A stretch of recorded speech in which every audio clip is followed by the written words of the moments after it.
Bismillahirrahmanirrahim. Alhamdulillahirrabbilalamin.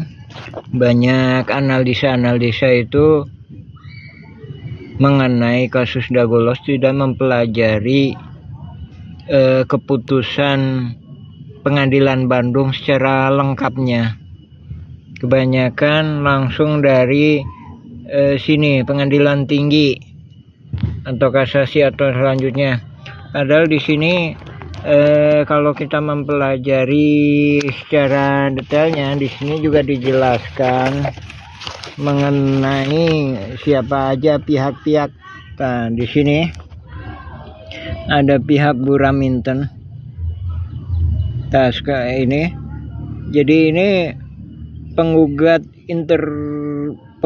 intervensi itu sama dengan atau sepihak dengan para tergugat. Nah, dari sini kita berusaha membantu warga-warga yang tidak tergugat untuk membatalkan hal ini. Dan juga kita membantu warga-warga Dagolos yang benar-benar berjuang. Dari sini terbukti bahwa sebenarnya pemenang dari Dagolos melawan ahli waris Muller itu cuma 2. Dan dua-duanya itu pemegang hak Eigendom Verponding, hak barat. Di pihak penggugat Muller CS, di pihak tergugat ini hak barat Eigendom Verponding Bu Raminten. Jadi sekalipun nggak diterima di pengadilan, ini udah ada motif.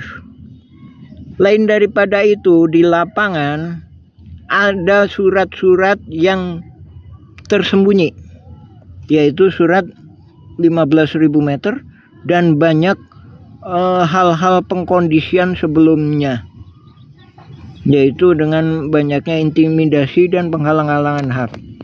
Ya ini ya, ini yang lengkapnya ya. Dari sini kita bisa menilai secara objektif. Kalau kita pelajari ringkasannya nggak akan bisa.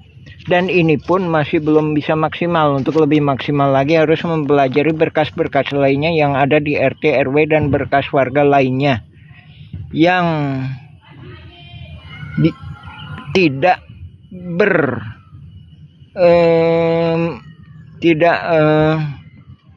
bersama-sama ikut serta dengan jaringan mafia tanah. Jadi ini bukan gugatan, tapi kolusi mafia tanah saling gugat. Untuk itu mohon dibatalkan. Batal demi hukum. Alhamdulillah. Assalamualaikum warahmatullahi wabarakatuh.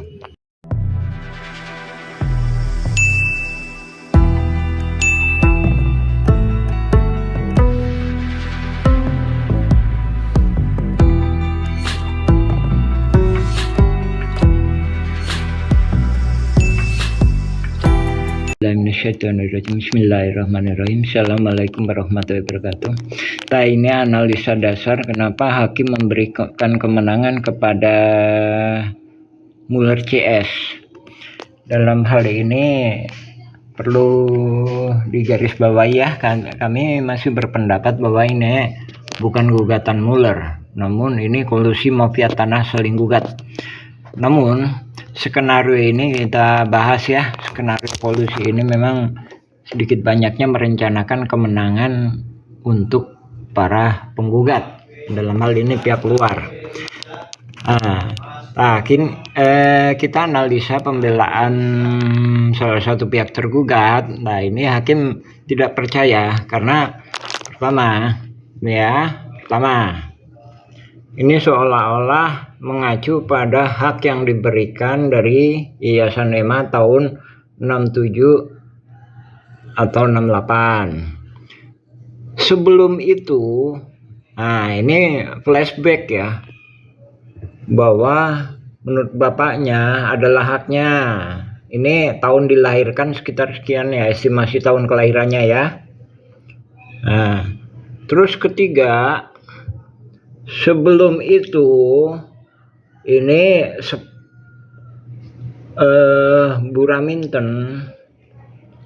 Nah, Buraminten ini ada beriwayat ada jual beli antara suatu pihak dengan Simongan yang kemudian hibah tahun 1962 kepada Raminten.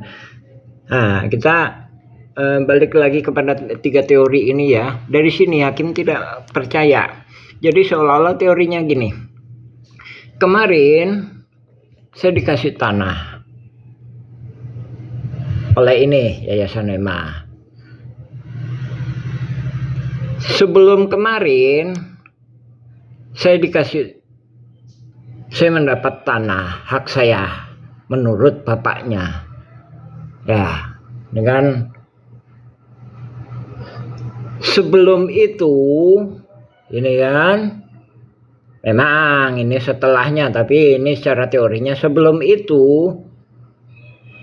Nah, ini hak ekonomi berbonding. Dari sini flashback ini menimbulkan ketidakpercayaan hakim.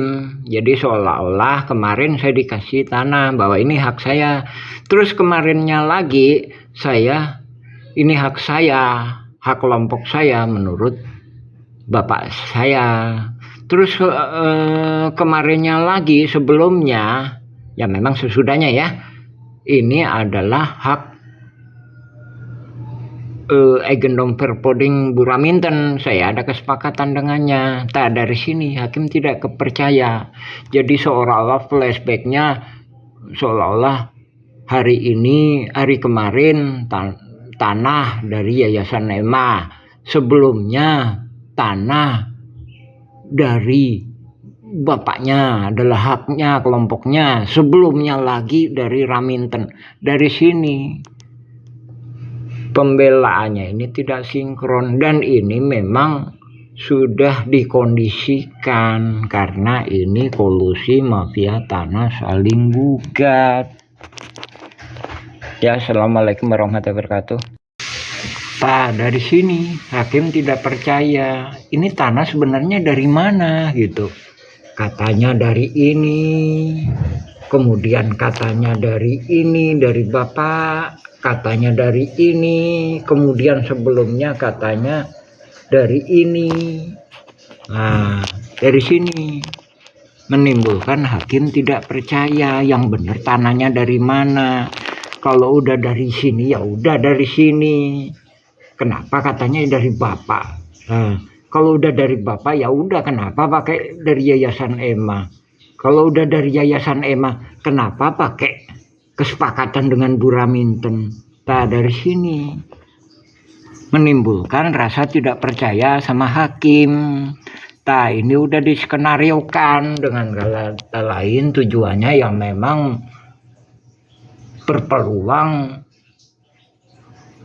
pihak luar menang supaya dapat lahan yang lebih luas, yaitu 6 hektar lebih. Kalau pihak dalam menang atau pihak warga menang, cuma jaringan ini cuma dapat sekitar 1 hektar.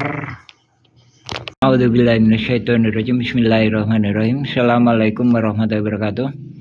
Mari kita coba memahami apa yang terjadi dalam sengketa Tanah Dago ya.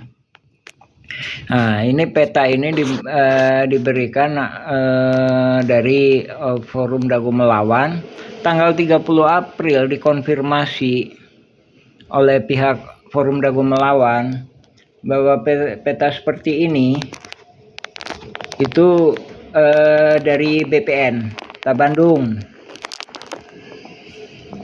Dari sini kita sedikit mengulas mengenai peta ini, apakah memang ini peta bikinan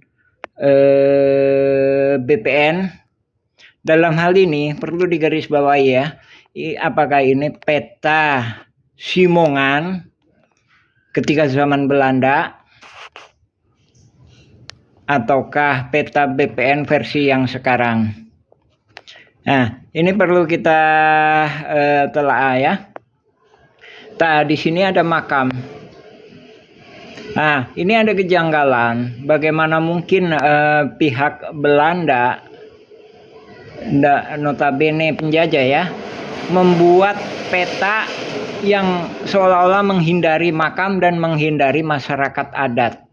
Di sini membuktikan bahwa masyarakat adat itu ada, yaitu keluarga besar Nawisan beserta pribumi lainnya. Terus selanjutnya kita memahami juga ini ada sedikit yang perlu kami sampaikan, apakah ini benar atau tidak. Peta ini seolah-olah menghindari the match apartemen. Nah, mengenai ini kontur tanahnya kan lurus ya, tapi ini seolah-olah menghindari ini ya. Dari sini kita menyatakan atau memberi saran bahwa Eigendom 3742 ini ya, 3742 yang terbesar ya, itu tidak sah. Nah, ini 6467 ya. Ini juga ada makamnya ini, makam keluarga dan makam warga. Lain daripada itu, ini ada sedikit yang perlu kami sampaikan. Ini seolah-olah ini kontur tanahnya kan gini, kontur tanahnya kan sedikit cembung. Sementara ini agak sedikit lurus ya, sedikit sejajar. Ini seolah-olah berusaha menghindari apartemen the match. Nah, ini kita perlu kita jadi pertanyaan ini. Ini Simongan seolah-olah sepertinya tahu bahwa ini kemudian hari itu wilayah ini akan dikuasai oleh pejabat atau mantan menteri ya. Atau menteri, pernah jadi menteri lah, itu kan seolah-olah kok gitu. Nah, ini perlu dipelajari lagi ya, diperiksa lagi lebih dalam mana yang sebenarnya. Ini peta versi Simongan. Jadi BPN versi dulu atau BPN versi saat ini, gitu ya. Nah, ini juga perlu kami tekankan ya. Ini terjadi perbedaan sikap warga Dago. Satu, meyakini adanya gugatan Muller, sementara kami tidak meyakini adanya gugatan Muller, yang ada kolusi mafia tanah saling gugat.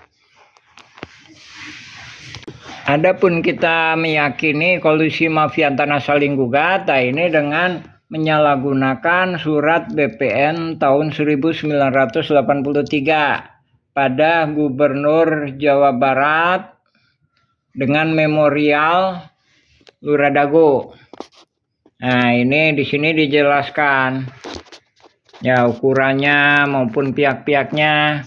Terus lagi ini kita juga menjelaskan apa sih yang sebenarnya terjadi di sengketa lahan Dago ini.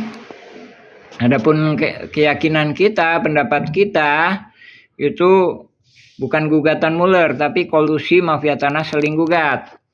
Sebagaimana peta ini ya, perlu kita juga jelaskan. Ini Eigendom 3741 ya, ini 3740. Adapun riwayat ini tahun 80-an ini masyarakat pendatang dan masyarakat adat Dagolos itu cuma di sekitar sini. Ya. Cuma di sekitar sini. Ini Terminal Dago, ini Pasar Impres. Nah, ini juga dikuatkan dengan surat Lurah Dago tahun segini ya.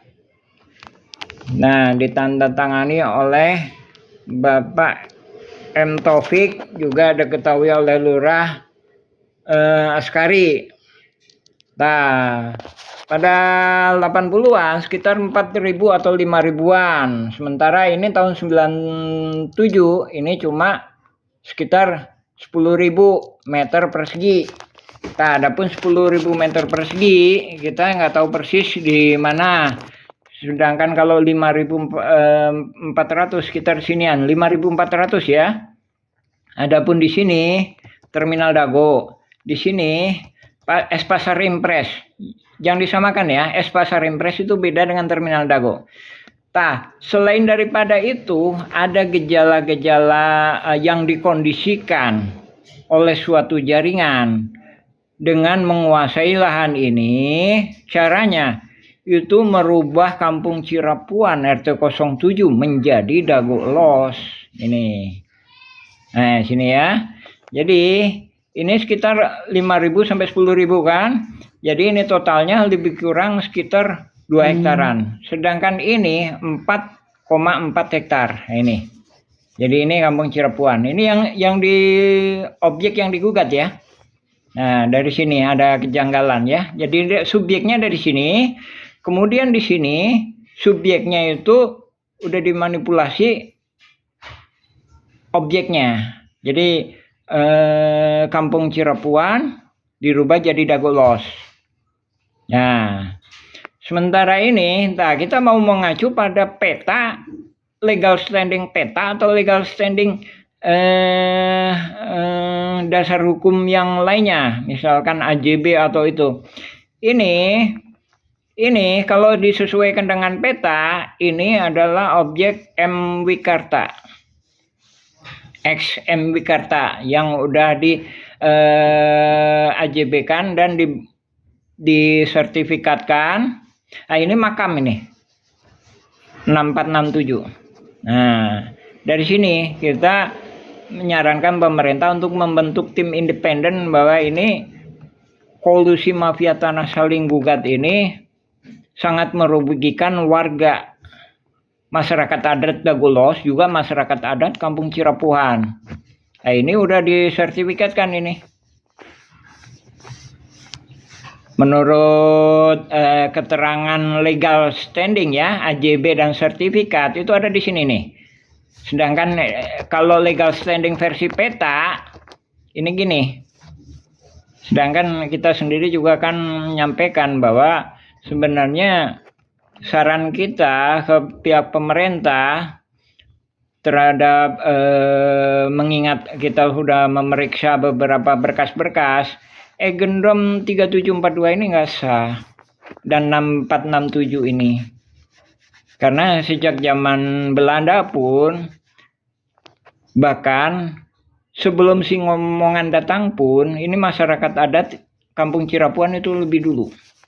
Ya, alhamdulillah. Assalamualaikum warahmatullahi wabarakatuh. Nah, salah satu modus yang digunakan untuk menguasai lahan yang luas ini adalah dengan saling gugat. Modus sebelumnya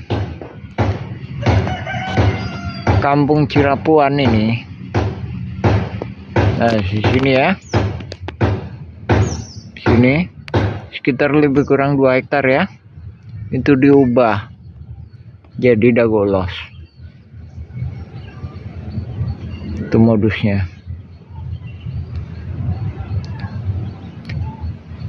Adapun sebelum itu, nih sekitar 80 meter ya, itu diatasnamakan oleh seseorang yang kemudian akan dijadikan tergugat.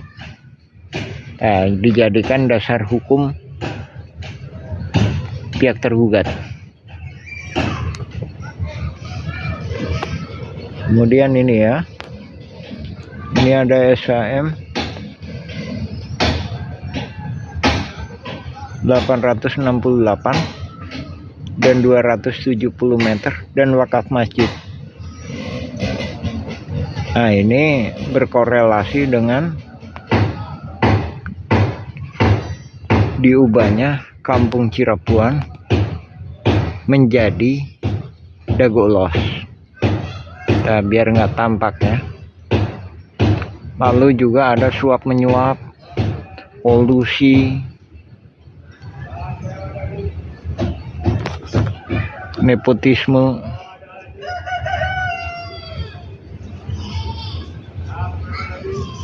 korupsi, kolusi, nepotisme. Nah, itu bisa diperiksa ya. Bismillahirrahmanirrahim. Nah, ini kita coba apa sih yang sebenarnya terjadi dalam sengketa Tanah Dago. Nah, yang digugat 6,9, 3 buah gendom. Mulai dari sini ya. Ini di selatan, tengah, ini utara. Itu yang digugat. Sementara subjek yang digugat itu ada di sini. Sementara yang di tengah itu udah dikondisikan, dimanipulasi. Jadi kampung Cirapuan dirubah jadi Dagolos. Ya lebih kurang sekitar 2 hektar. Nah, sedangkan di sini itu subjeknya nggak digugat, namun objeknya digugat. Nah, manipulasi ini dengan tujuan kamuflase, biar nggak tampak ini kolusi saling gugat. Yang tampak adalah gugatan murni. Beda gugatan murni dengan kolusi mafia tanah saling gugat itu apa? Kalau gugatan murni, penggugat memperjuangkan hak, tergugat pun memperjuangkan hak. Tapi kalau kolusi, penggugat nggak yakin bahwa itu haknya, sementara tergugat pun nggak yakin itu haknya. Sehingga penggugat dan tergugat itu berkolusi untuk sharing kerjasama. Nah, kerjasamanya, nah ini tadi yang digelapkan. Terus korelasinya lagi, lainnya lagi, buktinya lagi apa? Ada BBB 15.000 meter. Nah, itu yang digelapkan. Nah, itu laporan BBB itu hilang tahun 2016. Berganti ke DDM saat. Nah, itu yang nggak muncul. Nah, itulah bila mana pihak tergugat menang, itu bisa jadi kolusi antara pihak penggugat sama tergugat, bisa bagi-bagi. Sementara kalau penggugat menang dapat segini banyak, ya kan? Ini yang digugat 6,9 hektar. Sementara tergugat itu mempertahankan juga sama dengan hak gendom Buraminten 6,9 hektar terdiri dari 4 buah. Sementara gugatan Muller itu cuma 6,3 terdiri dari 3 gendom Verponding. Nah, makanya banyak pihak yang nggak berani untuk dilakukan penyelidikan lebih lanjut.